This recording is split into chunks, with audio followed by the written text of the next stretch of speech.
যা কতদিন ধরে ডক্টর লেখিয়ে দিছি কে বসে লাগে অনেক তো তাই না ঘরের রং টং দিয়া ক্লিয়ার করে নেবো না ক্লিয়ার করতে পারলে বউ আর রাখবো আমার লাগে অনেক বউ আমার বাইতে জায়গা দিতে এই এই মালিক ভাই তুমি কি করতেছো? আরে ভাই দুদিন ধরে এই যা কতদিন ধরে করে খেয়ে দিছি হ্যাঁ কে বসে লাগলা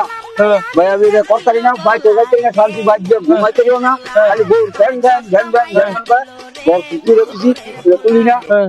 ওই বা করি না মানে নিয়ত করছি মেঘদাদিকে কালকে রং করে এলাম আর আমি কালকে বসে রং করবো তোমার এমটা তোমার মা অসুস্থ তোমার বাড়ির পিছনে করে রয়েছে ইয়া তুমি তো 2 দিন হাতে 3 দিন হাতে খাওন দাও না তোমার বউ বিড়ি খাওন দেয় না বিড়ির লোক আমদম করে কাটতে করে বউ কি করে এটা ফুলান যে তুমি এই বিড়ির ফুলা না আপন ফুলা না হ্যাঁ তোমার মা এটা না আপন মা না আপন মা তুমি বিড়ি খাওন দাও লাগে আমি তো বাইক খাই আমি সারাদিন খাই আমি কি বাইক কি খাই না খাই রাখি আমি জানি এই যে বইয়ের গোলামি করো এই যে বইয়ের কথা এই যে ঘর দিছো বিল্ডিং দিছো রং করা আবার ডিজাইন করবা তাড়াতাড়ি মানে অনেক দ্রুত তুমি এটা কাজ শেষ করবা এমনা তোমার মা মেডিকেল যাওয়ার লেগে ওষুধ খাওয়ানোর টিয়া পায় না খাওয়ান পায় না কিস্তা আছে এমনা মরে যাবো গা। হ্যাঁ এই ভন্ডামি শুরু করতে দেবে একটু কথা